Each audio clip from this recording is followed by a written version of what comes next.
Beləliklə, Bad rayon Çəmənli kəndinin girişində Xanəgah inzibati ərazi dairəsində yaranmış mənzərə sakinlərin haqlı narazılığına səbəb olub. Zibil konteynerinin vaxtında boşaldılmaması nəticəsində məişət tullantıları ətrafa yayılıb, ərazi baxımsız vəziyyətə düşüb. Bu hal həm ətraf mühitin çirklənməsinə, həm də kənd sakinlərinin gündəlik həyatına mənfi təsir göstərir.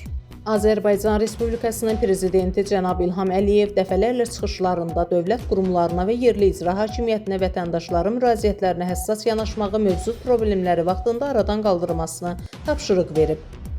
Dövlət başçısı həmçinin jurnalistlərin cəmiyyətdə mövcud problemlərin işıqlandırmasını vacibliyini vurğulayıb. Məhz bu səbəbdən biz də sakinlərin səsini ictimaiyyətə və aidiyyəti qurumlara çatdırırıq. Ümid edirik ki, bələdiyyə bu vəziyyətə biganə qalmayacaq, tullantılar qısa müddətdə daşınacaq, ərazi təmizlənəcək və gələcəkdə belə halların təkrarlanmaması üçün müvafiq tədbirlər görüləcəkdir. Vətəndaşların sağlam mühitdə yaşamaq hüququ təmin edilməli, belə problemlərin uzun müddət diqqətdən kənarda qalmamalıdır. Səsləndirdi Haqq Səsi TV1-in Cənub bölgə müxbiri İbrahimova Əfsanə.